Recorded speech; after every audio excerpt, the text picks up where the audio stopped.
Hi, folks. Welcome back to another episode of Finding Data Friends. It looks like we found a new data friend to introduce today, so that's good news. We're off to a strong start.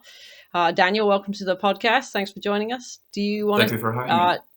tell our many listeners a little bit about yourself? As you said, my name is Daniel. I'm from Norway. I work in a small consultancy firm called Graphic, where I work as a data engineer. Nice. Daniel Whereabouts is in Norway? also a public speaker. Oh, I know Oh. that for a fact because I was present for Daniel's first ever public speaking engagement. amazing. Yeah, that is true. That is true. Where did you I speak started dipping my toes into public speaking. I found it, really fun actually. Awesome. He did quite well. You did all right. Good. Your words. Was that He New did Stars more of than Data? all right. Was that No, at New Stars of Data? No, it was at Fabric February, actually. Ah, nice. Very cool. So your first one was in person, huh? Yeah, it was Impressive. a frightening but very fun experience. His first one was in person, and his first one was a lightning talk, Oh, nice. which is Super challenging. Yeah, I started. it only talking gets with- easier from there. Yeah. Mm-hmm. Yeah, no, it was fun, but I started talking a bit faster towards the end because I was like, 3 minutes left. Okay, let's go. My problem is the opposite. I start talking quickly at the beginning and someone has to be like, calm yourself. But yeah. Cool. So, all right, we'll jump into the first question, which we like to ask our guests if they will share their favorite data thing. Can I say no? You said Sure. if I End of want to share. podcast. You can say no, but you will still have to share it afterwards. So we will take your yeah. opinion and your answer on the record, but we will entirely disregard it. Okay, yeah. No, I feel it's a bit broad to say fabric, but I mean, sure, I maybe pick out a few different artifacts. I mean, the lake house, amazing. I think they've done a really good job just packaging a lake house into SaaS experience.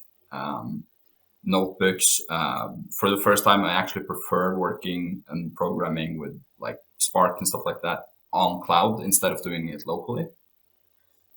But like Fabric in general, I feel like it's really built for business users. And I'm like on a day-to-day basis, I'm out here with customers and I do actually see the real world value being provided, which Nice. I feel like a lot of PaaS solutions, well, it doesn't really fit in those like business user scenarios. Right. So, with Fabric being your favorite, what would be the biggest gap you currently see in Fabric? The biggest gap. As in, what are you missing the most in the product? Because even though they may be our favorites, they're never perfect. No, of course not. While it's still early, it's really early. You have a lot of child sicknesses. It's like, okay. I think Dataflow Gen 2 still has quite a way to go until it really works. A lot of the SQL surface area for both warehousing and lakehouses, I feel like there's a few like really important functions I'm missing, like identity columns. I mean, where is it? Yep. Stuff like that. But I think if we give it a few years, I think we're there. But I see when you look at like the update frequency and how much stuff is coming out like each month, I think we're on a good track. Agreed. Nice. I think some of the concepts are making it especially hard for people transitioning from, I'm going to say, traditional data especially on the even if you're just transitioning from data warehousing to data warehousing, basically. For small tables, what you would do is a truncate, because you just do a full load, except that you can't do a truncate in Fabric. Yeah. They're like, yeah, but you can do a delete on that table instead. I'm like, yeah, but the delete and the truncate, that's not exactly the same thing. It's not even unexactly the same thing. Where again, I understand that a delete in Fabric may work way faster than it would be in potentially deleting 10, 20, 50, whatever million rows in SQL. Even more so when then transitioning from warehouse to lakehouse, where even less of those concepts are transferred. I'm like, I do understand that technology is evolving, and I do understand that, especially an on-prem warehouse with SSIS and SQL on-prem is not the same thing as a SaaS lakehouse in Azure. I would still argue that, especially that transitioning experience is giving lots of people a super hard time, because Yeah. I would kind of prefer, just like when we were transitioning from SSIS to ADF, you could still have a SQL task that does the truncate and then the import task, which would not be the way you do it in ADF, because you have ways built into the copy task, for example, where you could just please run this script before, please run this script after. So there's no need for two tasks, but it's easier to be like, okay, let me first copy what I did on-prem in the cloud and then see how I can make those concepts better. And I'm feeling like there's not even so much about specific features and all that are, because, well, there's also lots of specific features that are missing. And if you look at the roadmap, a lot of that is coming, and looking at the cadence and all. But yeah, my biggest issue would be the transitioning experience, to be quite honest. Yeah, yeah, no, I completely agree, and I feel like also those the experience, the different experiences with like Power BI, and you have the data engineering experience and stuff like that. I think it's a good idea, but at least in my experience, it doesn't really work that well when I try and present it to say a company of like 100 people, and I do see a lot of confusion when we try to present it. Say they've been working with Power BI for a year or two, and they're really familiar with the Power BI artifacts. Yep. But then we come in and it's like, oh, we have these different experiences, and they're like, okay, so is this locked? Am I a data engineer now? No, no, you're not. Okay, then what am I? Okay, how do I combine it? Like again, it's a really good idea, but I don't think it really works that well in practice. It doesn't, however, I agree, but at the same time, the alternative would be to basically not group those features into experiences and have them all on the same screen, which means you log into Fabric and then you get 23 7,000 gazillion buttons. Do you want a report? Do you want a notebook? Do you want a lakehouse? And given the different personas working with it, I'm not sure it's a great choice, but I think they made the best choice possible, given the challenge that they want to do everything in one single platform.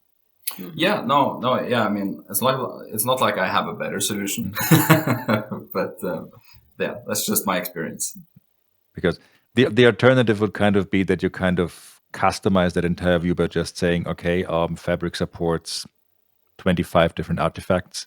I only care about those 3. Those are I'm going to star them or whatever it is. But still, it means you would have to work through all of that to even understand what the different artifacts are. So Yeah, yeah. I feel like we were having a really negative discussion. that's what I was aiming for. Ben, everybody. Well, No, so I mean, Fabric is an interesting beast. Yeah.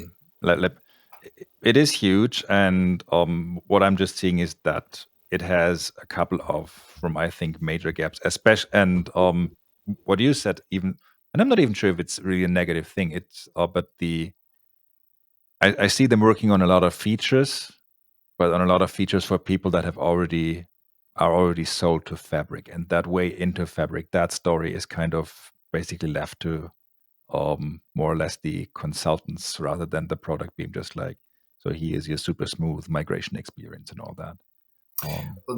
That is a good point. I feel like it's really been tailored to my personal experience. Yeah. So for me, I have a really easy time working with it. Like I worked a lot with Synapse a few years ago, and yeah, I worked a lot with Power BI. So for me, it's really natural to jump in here and Yep. like, okay, yeah, okay, I get it. You have lakehouses, you pipelines for orchestration, and we have those notebooks and stuff like that. Okay, I get it. But yeah, I get like most people don't get it. That's the thing. I see all that excitement also in the community. I mean, we've met at Fabric February. That was basically the first real conference dedicated to that product. And the month after, there was Fabric conference in Vegas, more than 4,000 people. So getting more than 4,000 people to one conference centered basically around one product. Yeah, that's big. It also means that someone invested a little money to make this happen. That is also to be. All that excitement is mainly coming from people that already are technical experts, which are, first of all, we're all nerds, so we're easier to excite with stuff like that. But also that entry barrier for us, it's much lower because we've kind of been exposed to these friction points before. Yeah, but I mean, I do see like when I'm out with customers, like I said, I do see that once we get over that hump, where it's like, okay, this is kind of confusing, it is, and that's okay. But just focus on these few artifacts. Say they have a working Power BI environment, and they have data just everywhere, and they have some in SharePoint, they have some Excel files, they maybe have an Azure SQL database and stuff like that. And I'm like, okay, let me just help you a bit on the way there. We'll just integrate all those sources, dump it in a lakehouse, we'll clean it a bit, and here you have your clean data. And you see, like, it doesn't take 6 months to set up. It takes just 3 weeks, and we're there. And they're like, oh, we have our data, and can we share this across with everyone? Yeah, you can. Oh, can I have it in? Can I have that data in Excel? You can. That's how you get them all every single time. Yeah. They sure do love their Excel, which is fine. But yeah, like I mean, like it doesn't take that much time, and we don't have to invest that much money into it to see like actual value being provided. No, agreed. And like you said, that single deploy and also the single billing thingy, that you don't have to buy 17 different things for all of that to somehow work together. That makes it easy enough to just get started. Fair. So, yay Fabric.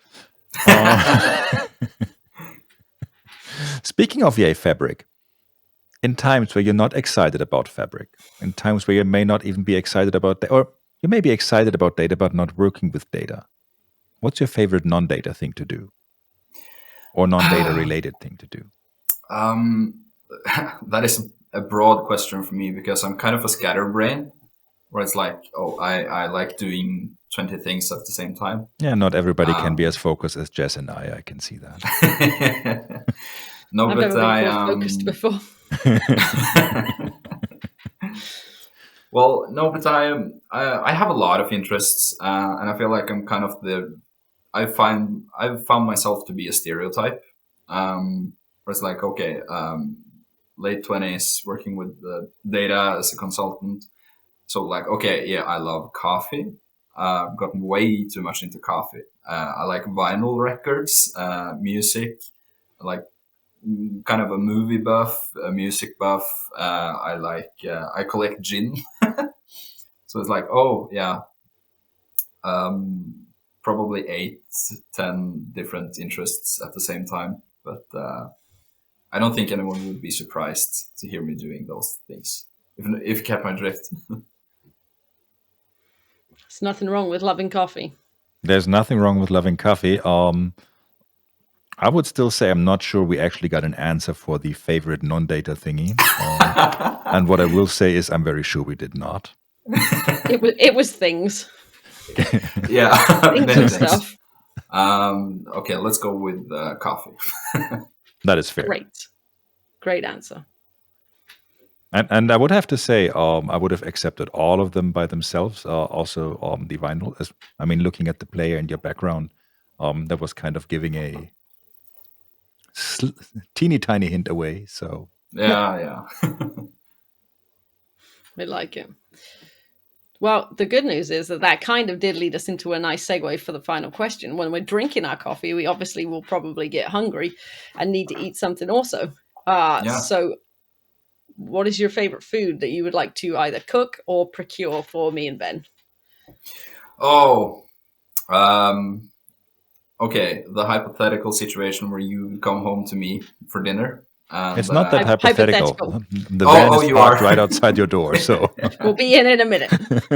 Yeah. Oh, well, okay, that's good. I mean, there's nothing wrong with a regular old steak and fries, is there? There is for Ben, but I'll eat it.